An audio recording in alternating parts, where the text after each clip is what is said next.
following podcast is recorded and produced by the Podcast Precinct in affiliation with the network at bicbp-radio.com. The Podcast Precinct. Consistency, creativity, culture. The Nostalgia Funhouse proudly dedicates all episodes in the loving memory of Connie Chirac. So, Johnny, I've been hearing really great things about this Nostalgia Funhouse. It just brings back so many great memories. Andrew, another reason I'm moving in line with you here is that you really vouched for this show. So I'm just going to believe you that this is the show that I've been wanting, which is just talking about all the fun stuff from our yesteryear and the years before. And I really hate anything meta, so I'm glad that what we're doing right now is not that. Oh, no, definitely. What is meta? Isn't that Ron Artest's new name? Well, add world and peace to it, sure.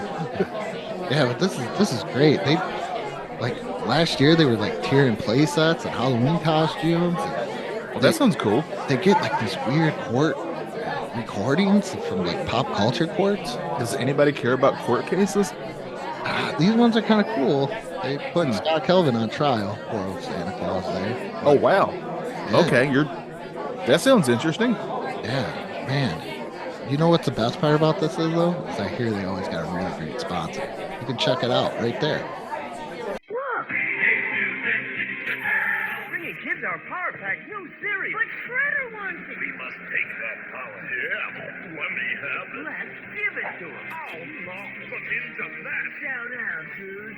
It's Crunchy Ninja Net with Ninja Marshmallow. A Power Pack Crunch. Part of your balanced breakfast. Tastes great. Now we crunch you. Turtle power!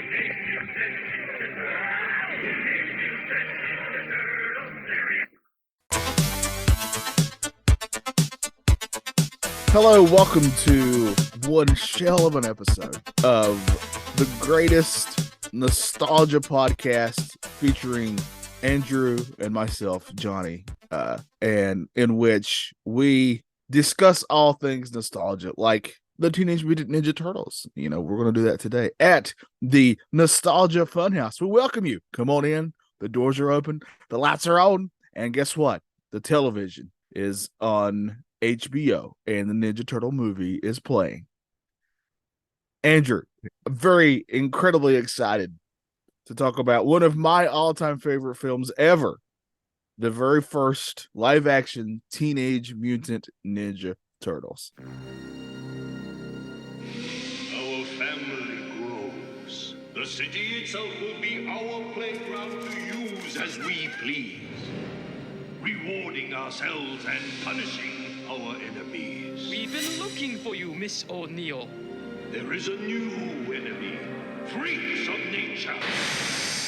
Together, we will punish these creatures. What the heck was that? Looked like sort of a big turtle in a trench coat.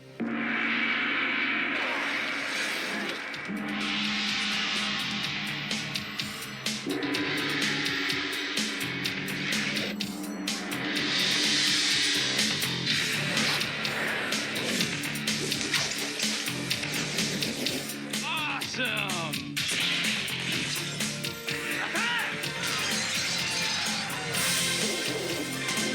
Excellent!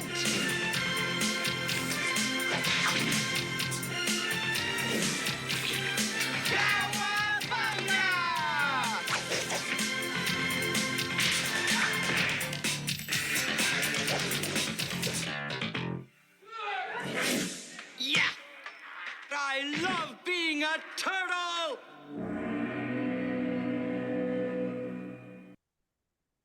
Yes. This was personal history behind it. First time I actually literally stood in the longest line ever for a movie when this came out. I didn't get to see this in the theater, but I have a very distinct memory of watching it the minute it came on VHS and watching it. I couldn't wait to get home from my grandma's, so we watched it at my grandma's. My poor grandma had to watch this movie. She didn't care anything about it, but this movie was everything to me. This came out in 1990, so it's probably 90, 91 by the time it's on VHS. So I'd be like 8 years old, and this movie, well, from the first time, like I was just picking all these little things out, like, oh, that's Raphael Sy, throwing up against the light, just from that scene, to Raphael saying, "I'm going to say it here. Sorry, beat me if you have to." Damn, a couple times really blew my 8-year-old mind that one of the Ninja Turtles, especially my favorite, Raphael, would say such a dastardly word in this movie. But everything about this movie just clicked for me. And in my opinion, Andrew, this movie still, to this day, and I'm incredibly biased, holds up. What do you think? I still think it does because it's a very unique movie. Because at this point, Ninja Turtles have boomed. It's been what, 3 years since the cartoons debuted? Yeah, the cartoons kind of come out late 80s. So and they came out with the toys, and both are big hits, massive hits for Eastman and Laird and Mirage Studios and Playmate Toys. They're all doing really good here. And just a little side note for all you listeners: I'm a giant turtle nerd, so I will be sprinkling in a bit of my turtle knowledge here or there for this episode. I even went back and was rereading stuff about the movie specifically, and man, and I went back and rewatched. It's actually, I forgot how good it was, that the Turtle Power documentary that's on Paramount Plus. I highly recommend it. It's just really fun to go down, and it's like just a fun trip down memory lane. But yeah, this movie in particular not only set box office records, Andrew, for until a little movie called the Blair Witch movie came out. Until that movie came out, this was the number one independent film of all time until Blair Witch came out. That finally knocked it off its perch because nobody wanted this movie, despite the fact that it was making a bunch of money as a cartoon and a toy. Last movies Jim Henson worked on too. I was reading. Yes, it was. Yes, I mean, even from a like a mechanical to puppetry standpoint, this movie is incredible. All the work that went into it, and the fact that they shot it on such a small budget at that time was pretty incredible. I mean, it made so much. There's so much fun lore to this film. From what's her name? The one who plays April in this one. Judith Hogan. Judith, yeah. Like her backstory to it is she read the script and she was unsure about it, but she was actually shooting a movie with the one and only Robin Williams.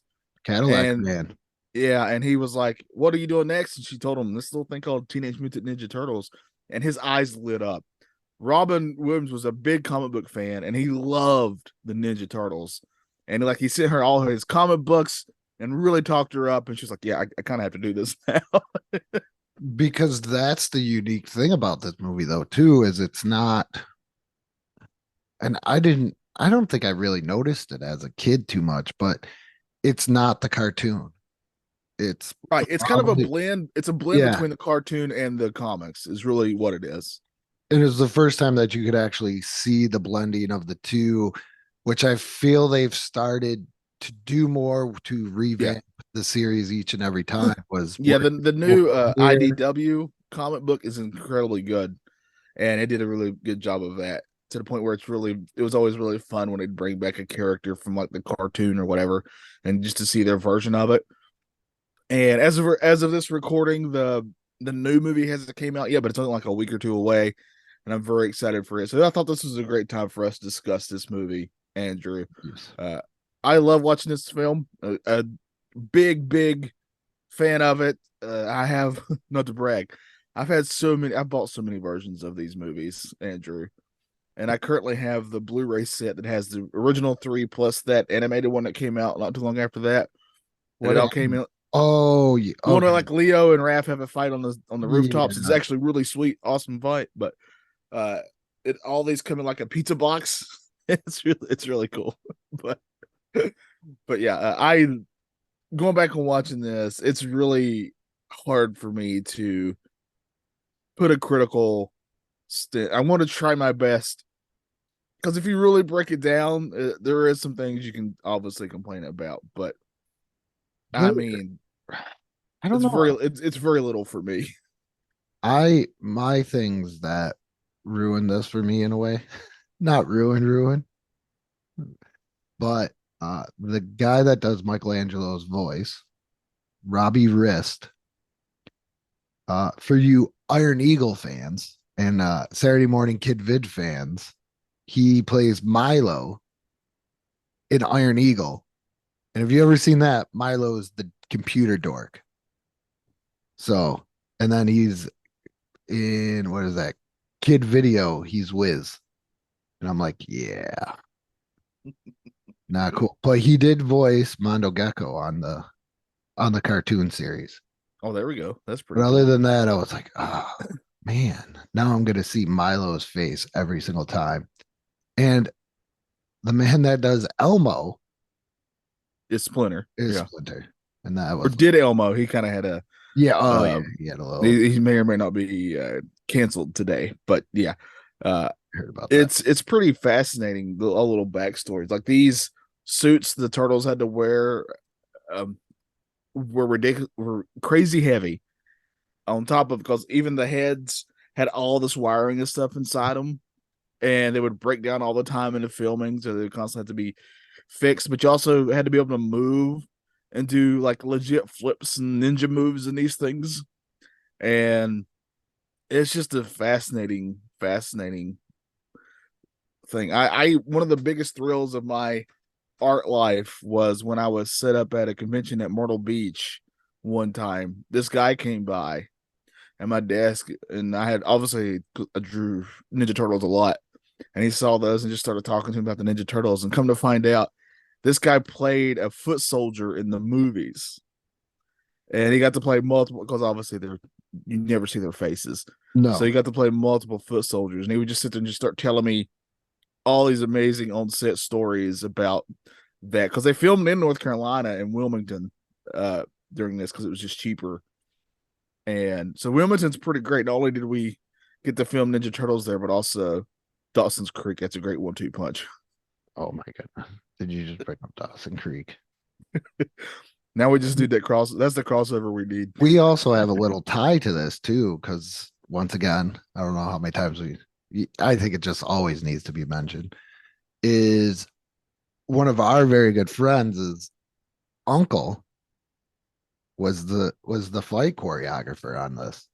Yeah, if you listen to Retro Pop, I do the show with Matt Johnson. His uncle is actually a really awesome dude who is very important to a lot of the movies of our childhood.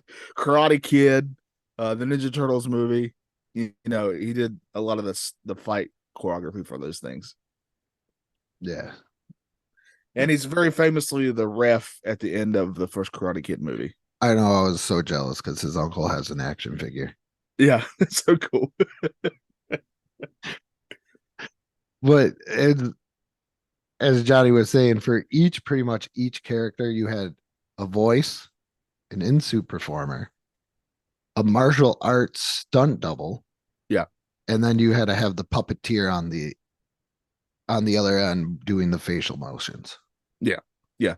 There's a lot there. And of course, Splinter was just a full on puppet. So yeah, he was a little bit easier to get close-ups on and stuff like that. But yeah, it's just incredible what they were able to do here with this film.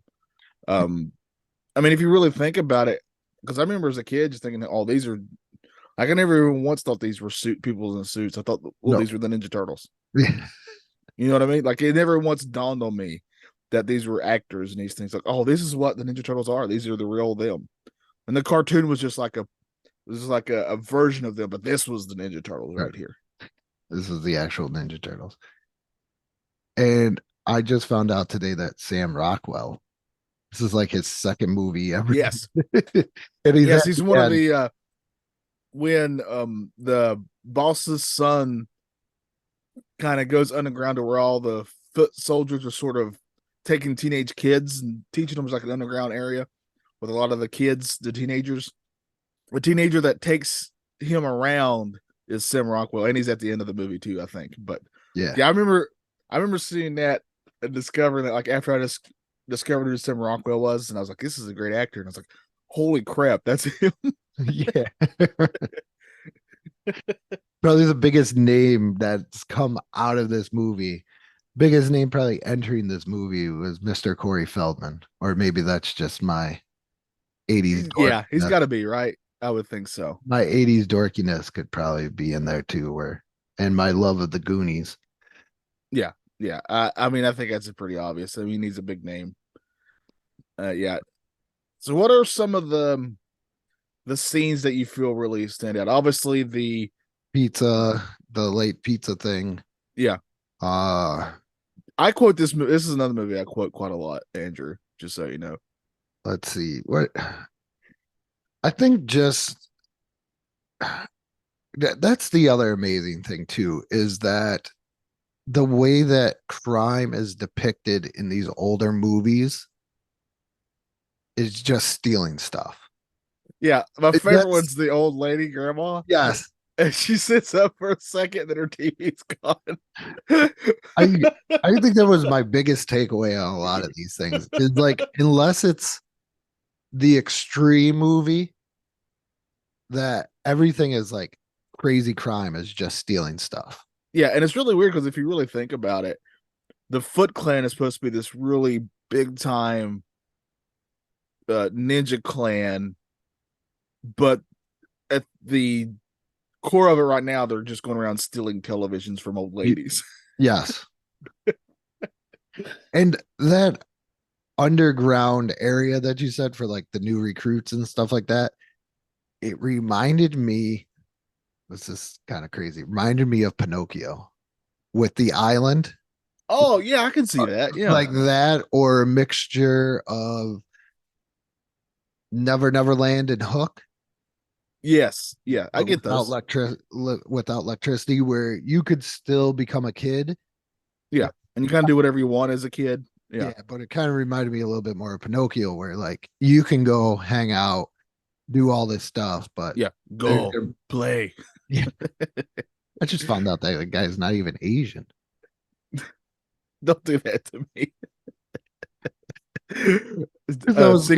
I've also been watching the original series of Kung Fu, and here's a big spoiler alert: David Carradine is not remotely Asian. I just found that out, like, because I was looking, and I'm like, hey, that was a very unique character that I don't know if he was in the comic book. I haven't read much of the comic books. He was in the. I know he was in the Sega Genesis Turtles game. That's where I first remember seeing him again after this. I don't think he was in the. He wasn't in the originals from my memory. It's been a long time since I've read them. I have them, not the originals. Obviously, those are worth way too much money, but I have a collection of them, and I don't remember that character in those because I definitely he would have stood out purely from the nostalgia of this movie. Okay, so he had a voice actor. So the guy playing him is a. So they did a Darth Vader thing. Except for this guy never had a mask. And then because he's a real life Japanese swordsman, the guy that we see on screen, a martial artist, but he's voiced by this Michael. Oh my goodness, it actually kind of looks like it says Cornholio or Cannoli, something like that. I almost read it as Cornholio, but yeah. So why would they do that? I have no idea. I have no idea. I honestly don't know anything about that. I mean, even if that guy couldn't speak English, the voice, like you said, was broken. Yeah, he didn't speak broken English. Yeah. Anyway, yeah. So why not just say go with it? It was very obvious that English was not that character's first language. No. Yeah. But there's a lot of things that I quote, like go play or stuff like that. Or anytime anybody who claims to be good at something and then they try to do that, they're not good at it. I almost always say, good thing this guy's not a lumberjack. I once did try to do the California rolls, and I accidentally rolled into a pole. That kind of hurt as a kid. Might explain a lot now, but I used to say ninja kick the damn rabbit. I used to say that a lot. That's still Michelangelo actually does say that word. And man, there's just so many. How did It's a Kodak moment. I used to say that all the time. the Jose Canseco bat? Yeah. Tim, you didn't pay money for this. I used to say that quite a bit. And I just realized today that Casey Jones wasn't in the second movie, but he's in this one. And But he's in the third one. He's in the Yeah. third movie, but not in the second one. but Yeah. even they did Casey Jones pretty good in this as well. The way I thought so. I Yeah. thought it was very. I like the mixture of the live action, but also the cartooniness of what we would watch on on TV as well, like every Saturday morning or after whenever you watch Ninja Turtles. I think this movie definitely depicts the perfect blend of that, even though I don't even remember thinking like, where's Krang? Where's this? Right. Yeah. Where's that? I think I was just so kind of like you said, so just so engulfed into seeing the Ninja Turtles the way that they are. Yeah.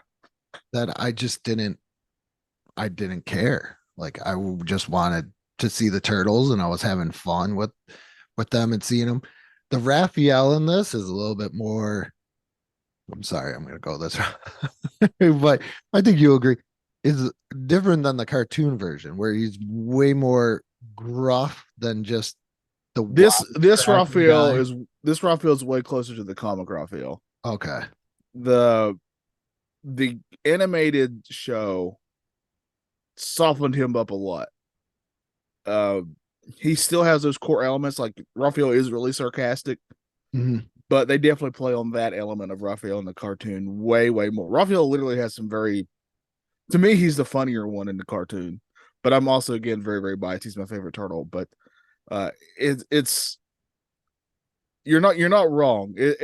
But if you're coming at this from a comic book standpoint, the first movie by far is probably the closest we ever got to the comics, while still being where kids could watch it. Because the first comics are incredibly violent. Aren't they into like beer and everything else instead of pizza? Yeah, they don't eat pizza. That comes from the cartoon. They obviously all their bandanas are red at this time. Yeah. That doesn't happen until the cartoon.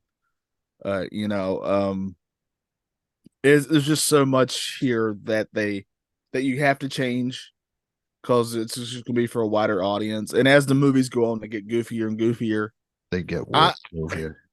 I still love the other two movies, but I would never tell you they're good movies. I just happen to love them. I like the second one. I think the second one's a good movie. Oh, I quote the second one all the time too. Like That's Master because- says, "Have fun." Like I say it all the time.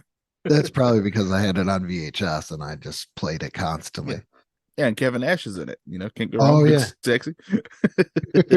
And Vanilla Ice, who was huge. And Vanilla Ice, all in one film. Yeah, that's everything a 90s kid needs right there. What do you Ninja Turtles, Kevin Nash, Vanilla Ice. You selling me? That's all you need. Yeah, go Ninja, go. Where do I put up my money on that one? Yeah. Yes. But yeah, it's a very unique one. It got very serious, like with the whole Raphael in like knocked out coma state. Yeah. That and showing how each one coped with that certain situation. I like that quite a lot. That really helps show more character of these guys. I really enjoyed that because that really gave you when they're on the farm, you actually get the sense of who all these characters are, from the turtles down to April and Casey. You kind of get an essence of all of them. And I thought they did a really good job of that. You know what else they did? I think a lot of people could take a lesson from on this is the fact that they didn't wait like 10 hours into the movie to show the Ninja Turtles. Yes. It wasn't. Yes. I feel nowadays compared to like movies like this, you're like, okay, when can I see them? When can I see them? Like, I think that was what hurt that. Was it the newest Power Ranger movie that came out? Mm-hmm. Is you're waiting for that moment. That where moment to see the suits. Yeah, you're waiting for to hear it's morphin time, and by the time it comes, the movie's almost over. I'm trying to think what else was kind of like that, or didn't. Geez, I just had it in my head. I can't remember now. But Power Rangers is one that came to me most recently, where it's just like, say it. It's that Bart Simpson meme. Go ahead, say it, do it. Yeah. Do what you do. And in this one, well, because it's right in our time frame of 93 minutes, but uh it showed you the problem, and then it showed April O'Neil. So you're like, okay, here's a character I can latch on to. And then all of a sudden, she gets attacked. And the next thing you know, you see the sigh. I do like that, how it's like under the cover of darkness. And then all of a sudden, you see them later just, jumping through the sewers and doing all that stuff. So I think that was like the biggest draw into this is you're not waiting for that moment. Yeah. Even Transformers 2007, we saw Bumblebee. We knew it was Bumblebee. Now all of a sudden we have to wait all this time just to see Bumblebee transform and do anything. Yeah. Which is what people want to see. You want to see Transformers. Yeah. Yeah. Well, this is also loosely based on the cartoon because the first time you really see the turtles is when April's getting attacked and they save her. Yeah. So they kind of did that here too. Because I think that's what killed He-Man, and I never realized that as a kid, but Prince Adam never transforms into He-Man. He's just always He-Man. And there's we hate him. there's moments when you're making these live action movies from cartoons or anything else. We need that moment that was part of that cartoon. Yeah. We need Ninja Turtles to eat pizza. We need them to save April. We need He-Man to say, I have the power. We need to hear the turtles got to say cowabunga at some point. Yes. And that's the way it's gotta be. I'm sorry. Yeah. Don't wait 10 years to do it. Give it to us. Just put it right there. Exactly. You got to have those things incorporated there because it's just an ingrained part of those characters now. And this movie, I think, delivered it perfectly. They did give you a little bit of each person's personality, but then once you said like when you went to the farm, you got a little bit more from Mikey and everything else. The love of pizza, like when Danny's like, I had pizza down here somewhere, and Mikey got all excited. Yeah. And Donnie's like, do you like your pizza with penicillin? And they did like the burial ceremony of the pizza. Because that's the way it was. I just felt like it just played on everything that somebody can enjoy. If you enjoyed the comic book, if you were an adult, if you were a kid, if you just enjoyed the cartoon, this movie had every last bit of it.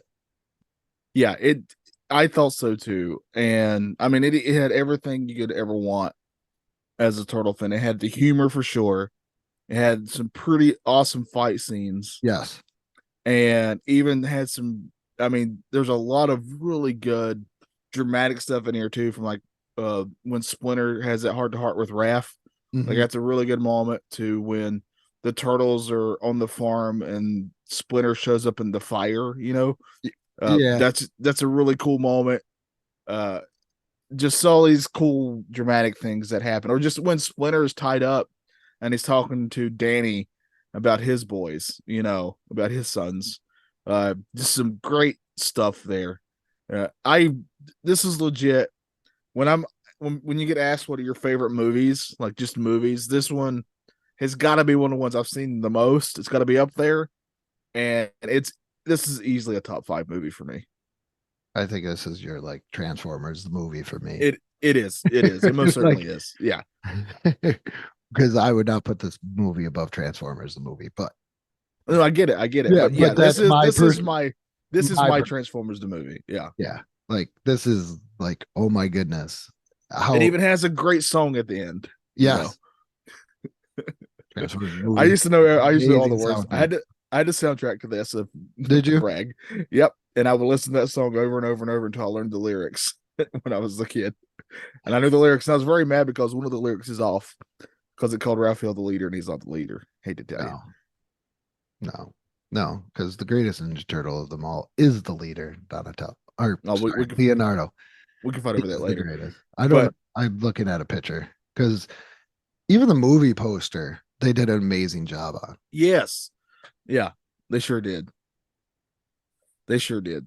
Yeah, and also, what's really funny about this movie is it wasn't until after it came out, and then it did so well that all these other companies were going to jump on. Like, oh yeah, even though they were approached in the first place. Like it was like Pizza Hut does not jump on the Turtles train until after this movie. And then they stole it right from Domino's. Yeah. Yeah. It was definitely like an ET could have been Eminem's moment, right? Mm-hmm. But well, nope, we don't want that. So guess what? Reese's Pieces wins the day. And I'm glad, side note, Reese's Pieces for me, better than Eminem's. I would agree with you. I'm a big Reese's Pieces guy. I'm not gonna lie. Too. And the fact that you could still find these suits decaying somewhere is pretty cool too. Yeah, they're pretty frightening looking. Yeah, I adore this film. To me, it still stands up. There's a lot of great moments here. I still quote it to this day. This is the quintessential Johnny Townsend movie right here. I'm trying to, because it says I was wondering about this, the alternative version in the UK. Yeah, because you can't, because it's the Hero Turtles over there. Yeah, so there's no nunchucks. They use alternate shots for Michelangelo. Yeah, nunchucks are illegal over there. So if you ever notice in the cartoon, Michelangelo actually starts using a grappling hook, and that's why, because you're not some countries you can't show nunchucks. When they were originally trying to shop this movie around, there were different ideas for it. Who was the guy who did all those really cheap horror films? I'm trying to remember his name. Cromwell? Am I saying that right? I can't remember his name. Anyway, he had this idea to. This is true. To make for the biggest comedians at that time, paint them green and put shells on their back. I'm going to look that up. Be the movie. And that was going to be the movie. I'm going to look that up because I know this is true. I'm going to look this up. Yeah, I guess everything's edited. The Shredder, like, how did they kill Shredder then? Like, how did they get him in the garbage truck? Because I don't know. I don't know how the actual film would. I'm sure the movie itself would be way different. All right, so oh yeah, this movie almost didn't even like it. This movie also comes on the back of Howard the Duck. You got to remember that too, as a comic book film, and Howard the Duck was a massive failure at that time. Yeah, but Batman '89 just was out. But is it because Batman's Batman? That's a whole other thing. Property. This is Howard the Duck is closer to a Ninja Turtle than Batman is. Really, that is that is true. At this time, I would say yeah. So you probably watched this. Okay, you probably watched this in October of 1990 on VHS because it came out October 4th, 1990. That sounds about right. Yeah. Yep. Here it is. Here it is. I found it. Roger Corman was the guy I was thinking of.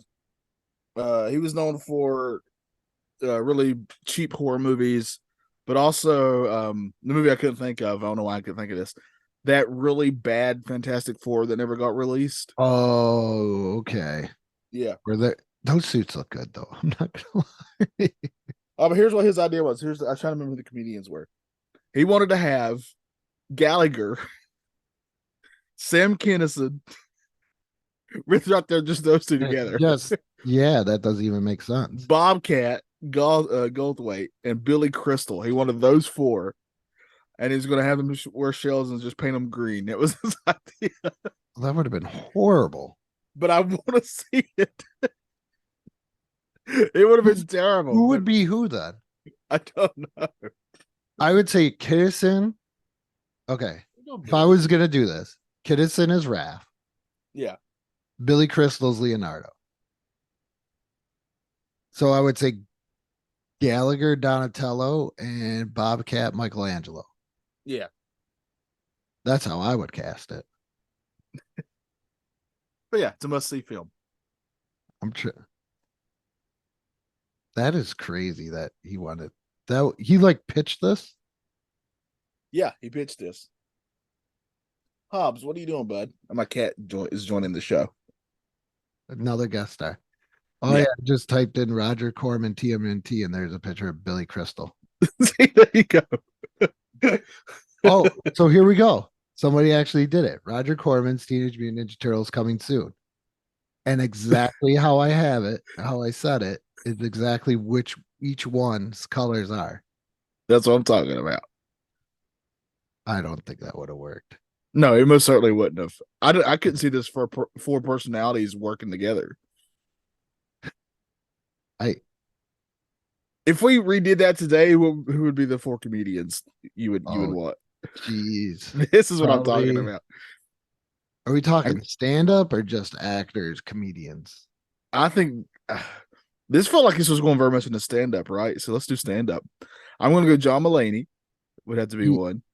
Bill Burr would be. Bill Burr, Jim Gaffigan. There's three right there. Who would be Gaffigan? Gaffigan, man, he's a Donatello to me. Mulaney would be no. Bill Burr's Raphael because he's that's a given. Mulaney's like a Leonardo to me. Who would be the other one? So who are we missing? Mikey? Yeah. Jeez, I don't think I listened to enough comedy now. And Patton Oswalt as Splinter. Oh man, who's got that Michelangelo vibe that's doing comedy now? I don't know why. Why do I want to say Gabriel Iglesias? Fluffy himself, yeah. As Mikey? I'm not too sure. You do need somebody who's fun, and he is a fun person. Because he's not too edgy. Right. But he's just there enough where, like you said, he is fun. Yeah. Yeah, I agree. That's fun. Well, I think we should do it, Andrew. Let's answer these questions that we usually answer for these movies. I got this one last thing. Pizza Hut engaged in a $20 million marketing campaign into this film, despite Domino's being used as the product placement in the film itself. But geez, you're getting attacked. I know he's playful this morning. You want attention? I get it. You want to be on the show? You want to talk Ninja Turtles? Ice Cream Kitty from the original one, or from the last one that was just out, the 2012 one. Ice Cream Kitty. But I love. He's wanting to play. I want to put him down. I was like, out on the ground. On the ground. I got to remember to word that better when it comes to kids. When I say put him down, I mean put him on the ground so he can not play with my headphones. Buddy. Oh, he's going to town on those headphones. He's attacking me. But Andrew, let's answer these questions we usually answer. I'm trying not to get destroyed by a cat here. Who would you play, Johnny? Well, you know who I want to play. It's going to be Raphael all day long. But who do you think I would play? That's an even better question. I think you're Donatello. I'm not that smart, Andrew. But he's not really brainy in this. That's the one thing about Donatello in this movie is he's kind of comic relief. You know what he is, really? Yeah. He's not Donatello like machine Donatello, like fixing things Donatello. He's more like Mikey's buddy. Yeah, they're the comedic duo in this for sure. Yeah. What about you? Who would I want to be? Jeez. I think I would want to be Casey Jones. Oh, that's a good pick. Yeah. I think I would go. You wouldn't have to wear all that stuff either. It'd be great. No. And I could That's a smarter pick. Swing baseball bats. I like Jose Canseco. Wear a hockey mask. And actually have a real life shot with April O'Neil because I'm not a mutant turtle. Oh, that's a good point. Yeah, I didn't think about that. All right, I'll be her boss. But you fired her. Yeah, but I hired her back and gave her a corner office. So everything's good. Oh, yeah. All right. Oh, also Skeet Ulrich and Scott Wolf appear as unnamed members of the Foot Clan. Yeah, all the actors who played in the Turtles actually got little cameos, and Eastman also got a cameo. He's like a garbage man. Uh, Laird was offered it, but he didn't want to do it. Leard He's is. he's not. That's not his personality at all. I love Peter Leard. Yeah, that's why they worked so well together. Though one's really outgoing, the other one is way more reserved. That's why they work so well together. One buys a tank with his first paycheck. Yeah, that's what I'm saying. Yeah, yeah. The other one's Uh, like, oh, I'm cool. all right. So what are we ranking this movie out of? It's gotta be pizzas, right? I was thinking pizzas or calabungas. It's gotta be pizzas. Let's do pizzas because this is the Turtles. Here's I'm going to go first. This is a 5 out of 5 pizzas for Yeah, me. it's This is a five. full extra large pizza, all the toppings you want on it for Johnny Townsend Five here. big New Yorkers for Johnny. Yes. What about you, Andrew? Oh, it's a 5 out of 5. And we forgot to mention how great Shredder looked in this with what they had. Yes. Yes, Shredder looks awesome here. He looks realistically for as much as you can without looking too cartoony here. He looked menacing here because that's a character live action wise that could actually come over the top and looking just really goofy. Yeah. But he actually looks really menacing. But I mean, that also leads to some great turtle lines like, who does this guy think he is? I don't know, but I bet he never has to look for a can opener. Some great lines in this. The other thing too is that I wanted to mention that how come nobody got Casey Jones for murder as he just nonchalantly Attempted pushes? murder. He shows Shredder isn't killed. But we don't know that until the second movie, in fairness. Yeah. Like just like walks up to a garbage truck and is like pulls the lever and just whistles. Maybe we should put Casey Jones in court. You know what? Maybe we should. Yeah, let's think about that for a later Yes. thing. And also one thing that's really funny to me, because I also went back and rewatched Secret of the Ooze. At the end of it, when Shredder becomes Kevin Nash, aka Super Shredder, and he looks incredibly cool. You're like, oh man, we're gonna get this awesome fight between the Turtles and Super Shredder. No, they don't fight him at all. He literally destroys himself. Yes. Well, in a way, it's like a video game thing where you just need to dodge and let the person hit themselves. Yeah, well, they didn't even need to dodge because he just starts punching the pier around him and brings it down on you. Imagine if he poked him and gave him the finger poke of doom. Hulk, that's the alternative ending for Super Shredder. Hulk Hogan comes in and pokes him in the chest. You watch an hour and a half of this, and that's how it ends. That would be amazing. I would pay to see that. I would pay to see Hulk Hogan just come in. Oh poke him in the God, chest. that would be so great. Oh man, oh that really got me, Andrew. Straight I love that a finger lot. poke of doom. Yeah, that's the perfect ending to that movie. Oh man, that's why they should let me and you write these things. Let us do Punch Up. We can fix these movies. Oh my goodness, there'd be so many wrestling references and everything. Oh, they would all have wrestling references left and right. A lot of it that's got to be Kane's will be coming out. But that's our review of Ninja Turtles. Yep. We both loved it. I think it's on Netflix right now, is where you can see it. HBO Max. Yeah. There I go, sneezing on there. Please beep that out. I couldn't hit mute quick enough. I know I had a loud cough in there.